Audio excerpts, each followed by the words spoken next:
I believed in philosophy of dialogue that is now everywhere in all the policy communications going around in Central Asia. At that time, this was something new. I was criticized for it bitterly for many years.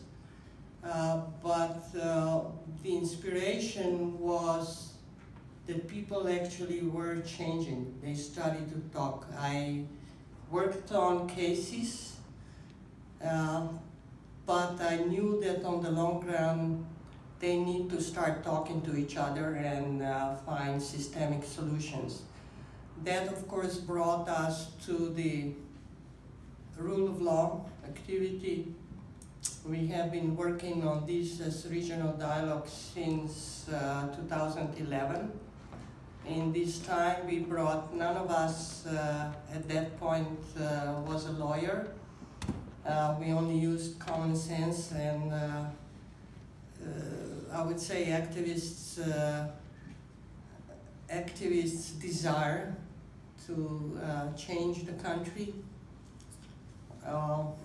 I brought the experience from European changes, from the Balkans. I saw what wrong moves can do, and I tried to prevent anything going wrong in that region. This is a very, very important region. Uzbeks definitely are special people. That's why I stayed there for so long. They are definitely very talented, very warm, very hospitable, and I've always believed Uzbekistan is the country that can lead the changes.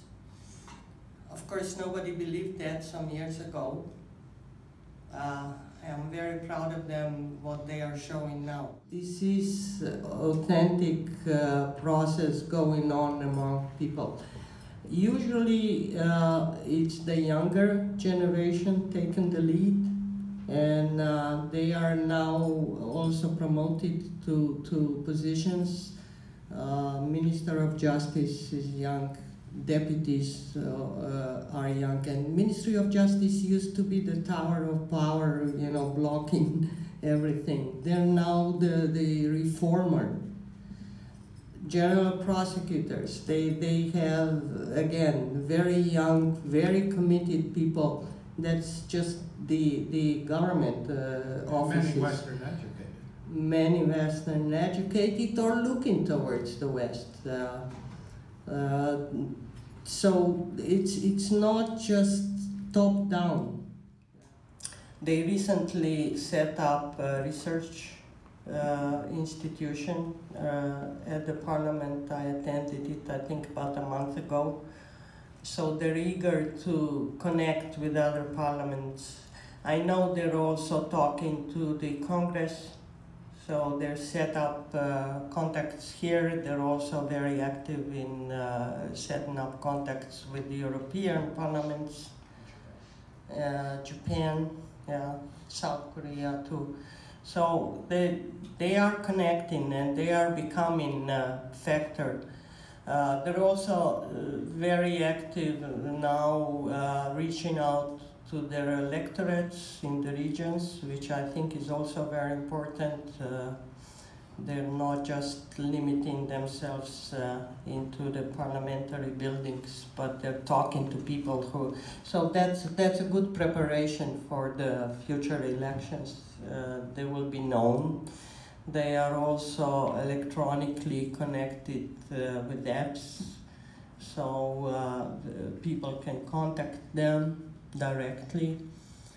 Messengers, Telegram, and all the other social media communication is really active. I can testify. We talk to a lot of them and are being contacted by Uzbek side, whether it's officials or citizens or journalists.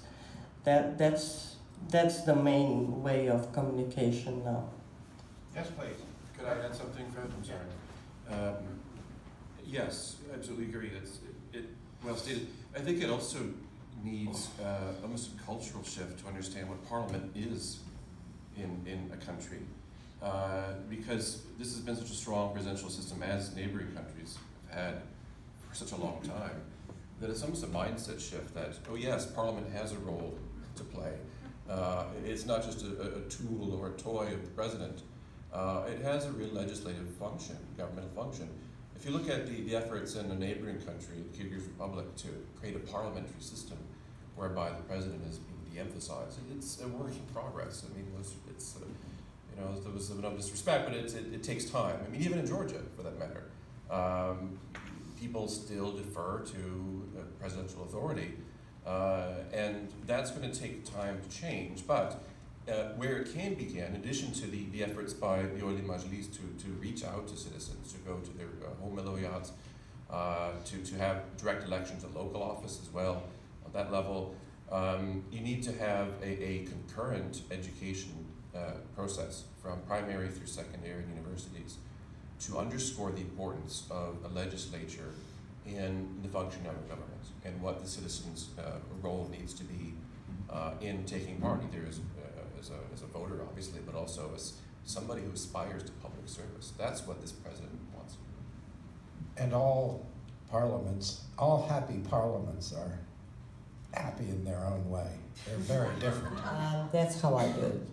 I've done it in the Balkans, I've done it in the Caucasus, and I'm doing it in Central Asia. I've done it in Afghanistan too. So, can be done. You just don't freak out, okay? The Gongos, yes. Yeah, that is a phenomenon that has been prevalent in Uzbekistan, as you know, and I've worked for many, many years. I think that the test is going to be when organizations are registered, are they truly independent organizations? And I think there's going to be a review of who's doing what. I mean, some of the Gongos, quite frankly, were effective, shall we say? I mean, they're not all simply puppets of government. So I think civil society is going through a fundamental transformation right now, and you're going to see really the legitimate organizations start to emerge as real partners, and the ones that have been, the fakes or the phonies sort of dissipate. But that's a process. I mean, and there are many. I mean, of the NGOs mentioned that exist, certainly a certain percentage of them are of the variety that you rightly point out. But there is a transformation, and if there were fewer NGOs just looking at numbers, but more legitimate ones over the coming period, that I see as a major plus. We didn't really touch upon it this session either, but the radicalization factor is another big consideration. Trying to provide more opportunities and educational opportunities, employment opportunities that steer young people in particular in the right direction, and contributing to the state rather than being frustrated by the state. So yes, it's a central consideration. I think the arguments for this, for the interrelationship, is evident in some of the other chapters that you will be reading from this study. Yes, thank you very much. The process is an evolutionary one, which both our speakers have said, and I suspect the motivation are evolutionary too. One of the very first steps after the election had to do with the currency directly, and I think people were absolutely astonished that this switch change was affected with. I was there at the time, went to the National Bank to see if anyone would come out, stand in front. No one there. I was the only one. I think even the motivation and the focus will evolve, has evolved and will evolve. That'll be all clearer when we examine this much more closely in the future. But I think it's clear from these two very impressive papers, as it will be clear when you hear in our next session Mamuka Tsereteli's account of the economic reforms, that a really important process is underway.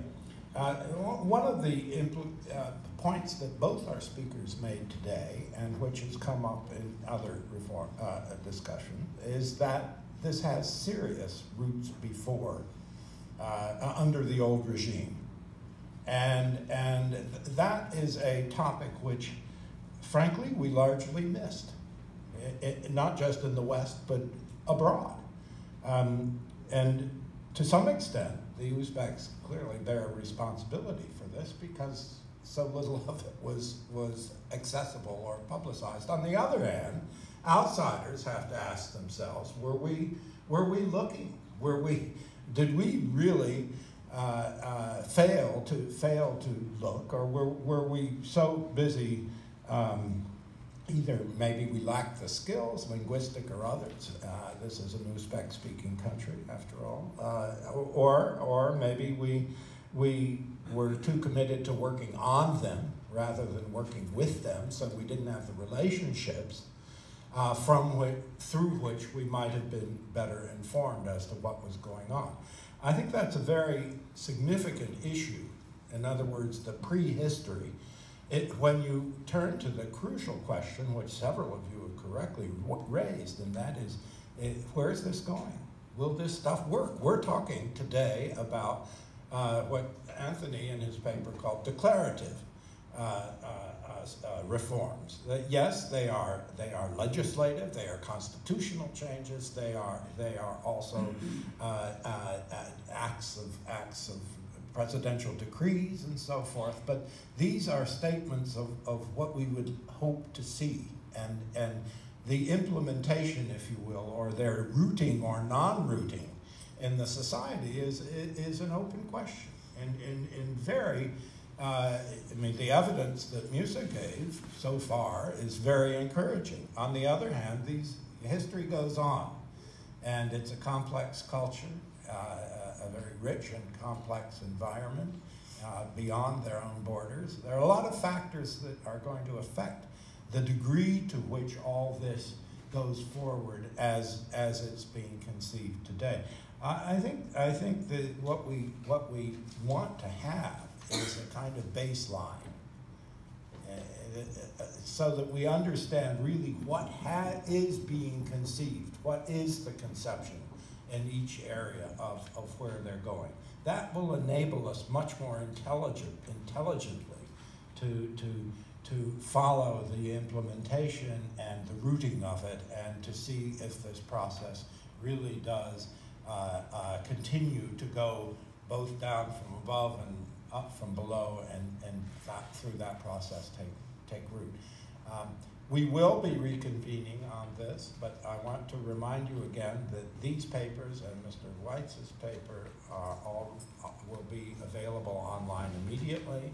Our next session will be on the economy, but we will also be having a major paper on religion. So stay tuned, and thank you both very, very much. A very quick note. I can say a word about Mjusa, why this has worked. When I first met her, she was dressed all in black and with a Galwa cigarette, I believe. Yeah. And wonderful glasses, really out of a film noir. And I thought, I concluded after our first meeting that, you know, these Uzbeks won't mess with her. Yeah. No, it's it's a nice country.